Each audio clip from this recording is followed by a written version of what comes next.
अयोध्या में जो विष की फसल लहरा रही है, उसे काटने के लिए आप सभी को लौटना होगा भैया। मेरे श्री राम और माता सीता का स्थान महल में है, यहाँ वन में नहीं भैया। मेरी विनती स्वीकार मत कीजिए, मेरे साथ अयोध्या लौट चलिए भैया। तो रघुकुल का एक पुत्र दूसरे पुत्र से कह रहा है कि वो रघुकुल की मर्यादा का त्याग कर दे, पिताश्री के वचनों का उल्लंघन कर दे। क्या ये उचित है भरत? आपका यहाँ वन में कष्ट भोगना उससे अधिक अनुचित इस संसार में और कुछ नहीं होगा भैया। आप चाहे कितना ही प्रयास क्यों ना कर ले, किंतु मैं आपके बिना नहीं जाऊंगा।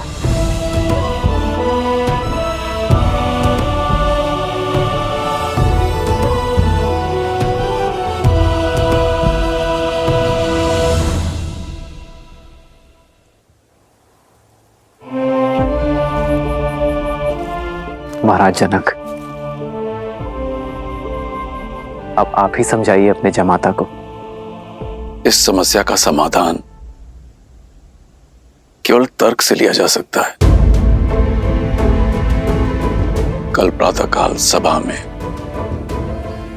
लोकमत, ऋषिमत, वेदमत और धर्म के अनुसार राम के अयोध्या लौटने का निर्णय लिया जाएगा। यह हमारा सौभाग्य है कि यह समस्या महाराज जनक की उपस्थिति में उत्पन्न हुई है।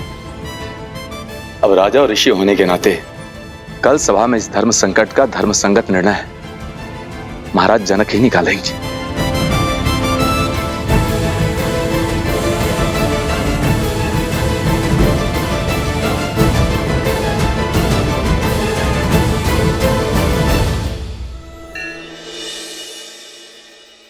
वचन दीजिए मुझे मां, वचन दीजिए मुझे कि कल सभा में आप मेरा पक्ष लेंगी, राम भैया को अयोध्या वापस चलने के लिए कहेंगी। पिता की छाया के जाने के बाद पिता समान राम भैया की छाया से मुझे वंचित नहीं करेंगी मां, वचन दीजिए मुझे। मुझसे अधिक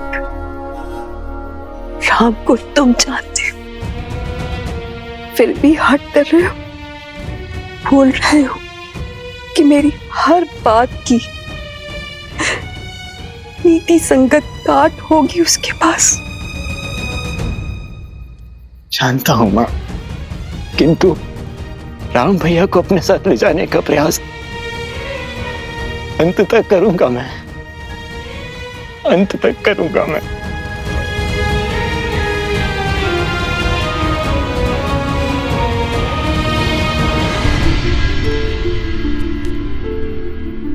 गुरुदेव, मैं तो अपने श्री राम का एक तुच्छ दास हूं, और दास अपने स्वामी से आग्रह कर सकते हैं, उन्हें आदेश नहीं देते, किंतु आप गुरु हैं उनके, वो आपके आदेश को नहीं टाल सकते। गुरुदेव, इस भिक्षुक की झोली भर दीजिए। आप ही है जो मेरे राम भैया को मेरे साथ चलने के लिए कह सकते हैं, अयोध्या का गौरव लौटा सकते हैं। उनके बिना मेरे जीवन का अर्थ ही समाप्त हो जाएगा। यदि भैया मेरे साथ नहीं आए तो किस मुख से लौटूंगा मैं अयोध्या, किस मुख से लौटूंगा? तुम धन्य हो भरत, तुम धन्य हो। जिस प्रकार भक्त की निश्चल भक्ति के वश में आकर भगवान सृष्टि के नियम तोड़ देते हैं और विधि के विधान को बदल देते हैं, उसी प्रकार मैं भी कामना करूंगा और प्रयास भी करूंगा कि राम अपना निर्णय बदल दें और अयोध्या का गौरव अयोध्या आ जाए। देवी, कल चित्रकूट में होने वाली सभा किसी एक समस्या के निवारण हेतु नहीं होगी, अपितु युगों युगों तक न्याय, धर्म, नीति, मर्यादा, प्रेम और त्याग को परिभाषित करेगी। संसार को संबंधों की गरिमा सिखाएगी। किंतु धर्म और कर्तव्य के इस महासमर में जनक किसका पक्ष लेंगे महादेव? उचित और अनुचित के बीच चयन करना तो बहुत सरल है, किंतु यहाँ तो हर कोई अपने अपने दृष्टिकोण से उचित है। दृष्टिकोण ही इस कथा को महागाथा बनाएगा देवी। अब तक संसार ने केवल यही देखा कि अपनों से ही पद, प्रतिष्ठा और सिंहासन के लिए लड़ते आए हैं, परंतु मानव इतिहास में ऐसा पहली बार होगा जब हर कोई राज सिंहासन त्यागने के लिए सज्ज होगा, उनके लिए जिनसे वो प्रेम करता है। आप देखिएगा देवी, कल की ये सभा आने वाली पीढ़ियों के लिए आदर्श जीवन जीने का मार्ग प्रशस्त करेगी।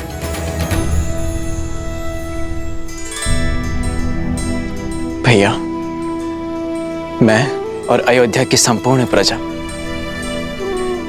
गुरु वशिष्ठ और ऋषि जबाली के साथ आपसे पुनः अयोध्या लौटने की विनती करने आए हैं। अयोध्या पर कृपा करें भैया, हम सब पर कृपा करें। ये वनवासी का जीवन अब छोड़ दीजिए। माता सीता और मेरे प्रिय लक्ष्मण के साथ घर आ जाइए। अयोध्या का राजभार संभालिए भैया। जिनका तर्पण हमने कल किया है वो केवल हमारे पिताश्री नहीं है भरत, साक्षात धर्म है। और उनके पश्चात उनके धर्म का उत्तरदायित्व हम पर भी है। जो वचन उनके जीवित रहते निभाया वो उनके मरणोपरांत कैसे तोड़ दूं भरत?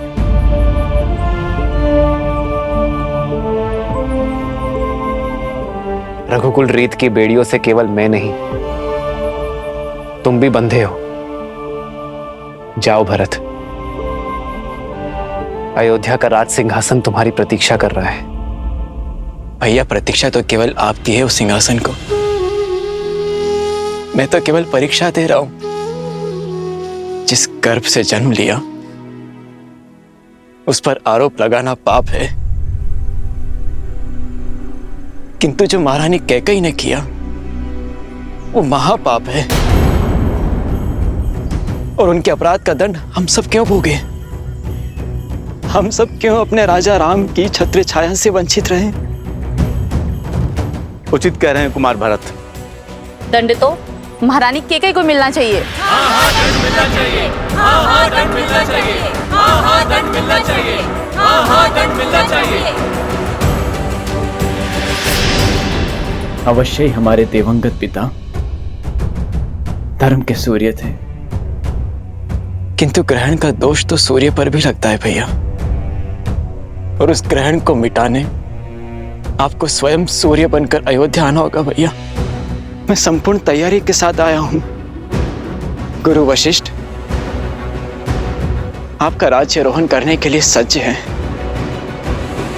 और हम सबके नेत्र बस आपके निर्णय पर टिके हैं।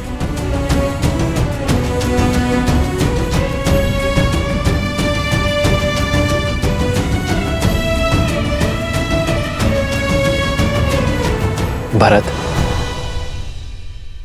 भ्रातृ प्रेम और समर्पण की पराकाष्ठा स्थापित की है तुमने, किंतु मैं तुम्हारा प्रस्ताव स्वीकार नहीं कर सकता।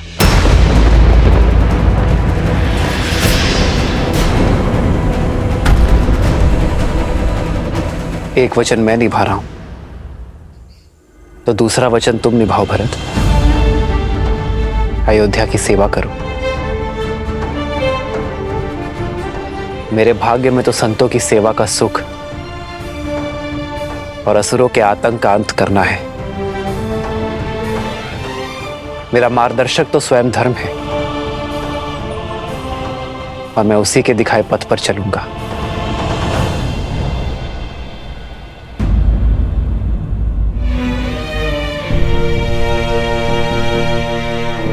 तुम्हारी माता होने के नाते,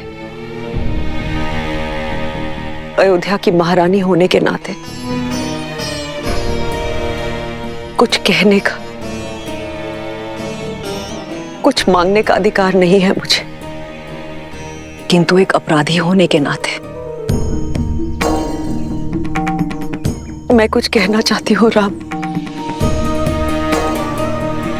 ये सब कुछ मेरे कारण हुआ है।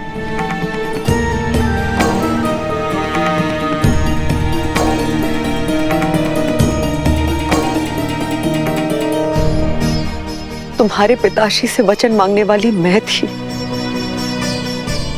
आज तुम तीनों वन में हो मेरे कारण। आज मैं कैकेयी अपने पुत्र राम को हर वचन से मुक्त करती हूं। आज मैं अपने सारे वचन वापस लेती हूं राम। हमारे साथ अयोध्या वापस चलो राम, हमारे साथ अयोध्या वापस चलो।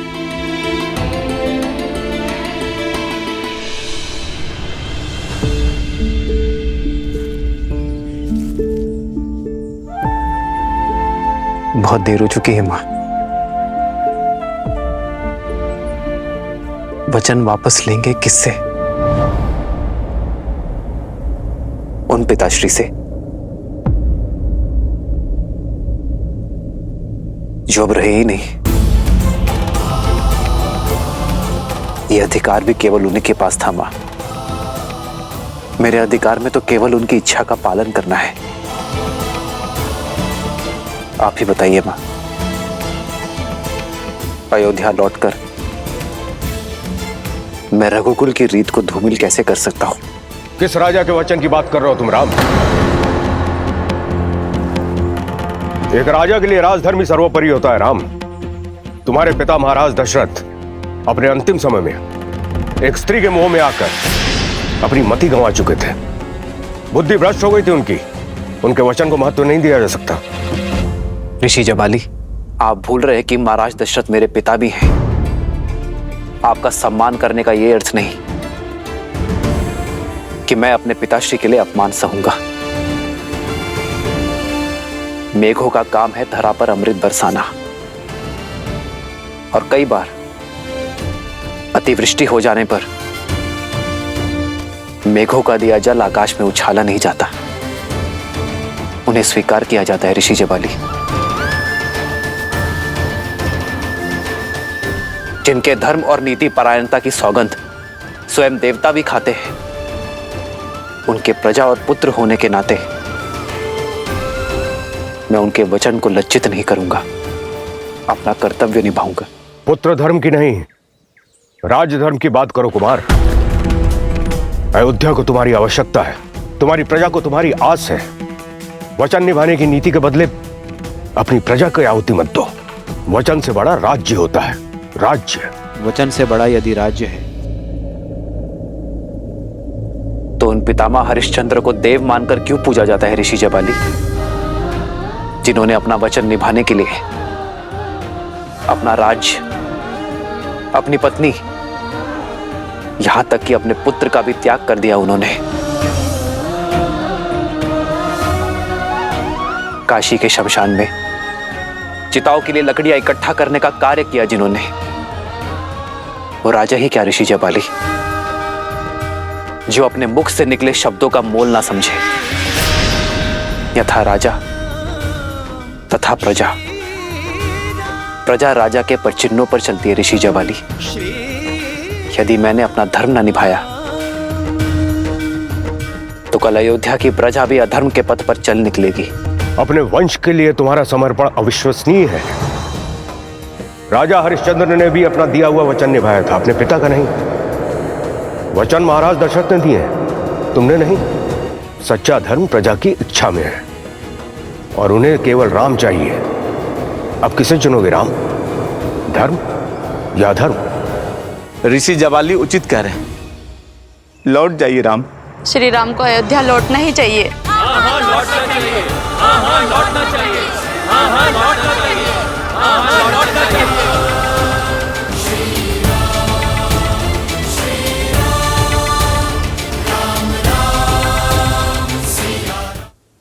ऋषि जवाली, संतान तो आत्मज होती है, अर्थात अपने पिता की आत्मा का अंश होता है उसमें। यदि मैंने अपने पिता के वचन ना निभाए तो दोषी केवल पिताश्री की आत्मा ही नहीं, मेरी भी आत्मा होगी। विद्या आरंभ करते समय मनुष्य जब जनेऊ धारण करता है तब 3 धागों में पितृ ऋण का भी एक धागा होता है। क्या अपने पिता का ऋण चुकाना एक पुत्र का धर्म नहीं?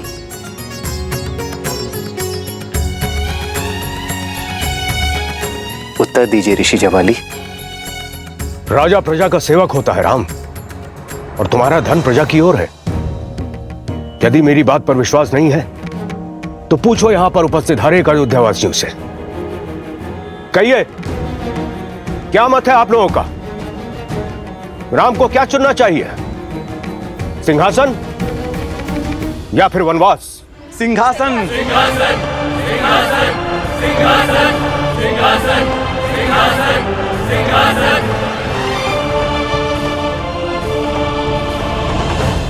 सिंहासन स्वीकार किया है ना मैंने, पुत्र धर्म का सिंहासन, ऋषियों के उद्धार का सिंहासन, मर्यादा का सिंहासन। अब प्रजा अपना धर्म निभाए, क्योंकि धर्म की बेड़ियों से कोई स्वतंत्र नहीं होता। जिस प्रकार एक राजा का धर्म होता है अपनी प्रजा की रक्षा करना, उसी प्रकार प्रजा का धर्म होता है अपनी राजा के आज्ञा का पालन करना, उनका सम्मान करना। ये मेरे पिताश्री के वचन थे कि मेरा भाई भरत अयोध्या का राजा बने, अयोध्या का राजपाट संभाले। और रही बात अयोध्या का सर्वश्रेष्ठ राजा बनने की,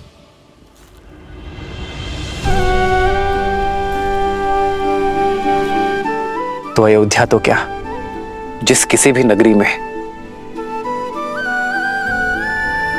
मेरे भरत जैसी पुण्यात्मा का राज होगा वो स्थान स्वर्ग बन जाएगा। गुरु वशिष्ठ ने हम चारों को एक समान शिक्षा दी है ऋषि जवाली। हम चारों ही जन सेवा के लिए उपयुक्त हैं।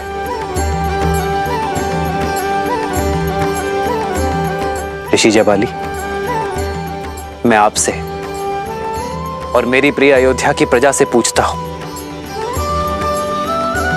क्या आप में से किसी को भी मेरे भरत के नेतृत्व, उसके राज कौशल पर संदेह है? मेरे पिताश्री महाराज दशरथ की रक्त की योग्यता पर संदेह है?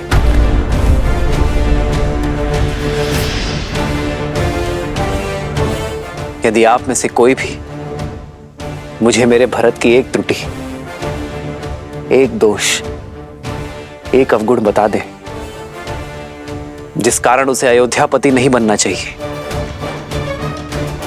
तो मैं इसी क्षण अयोध्या का राज सिंहासन संभालने के लिए सज्ज हूं।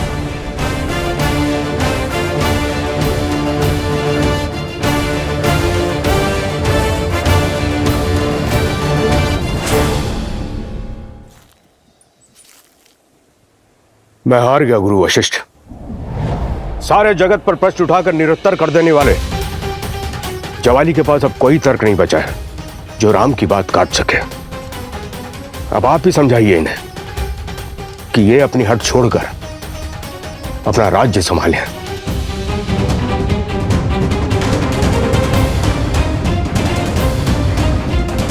भरत और आप सबकी भांति राम के सामने एक याचक बनकर आया, और याचक को केवल अपना स्वार्थ साधना होता है। उसके लिए उचित अनुचित, धर्म अधर्म, न्याय अन्याय की रेखा धूमिल हो जाती है। इस पल मैं भी ये निर्णय करने में असमर्थ हूं। हम बहुत भाग्यशाली हैं कि हमारे बीच ज्ञानी प्रज्ञा उपस्थित है। मिथिला नरेश जनक, अब धर्म की लाज आपके हाथों में है। बताइए राजा जनक, क्या निर्णय है आपका?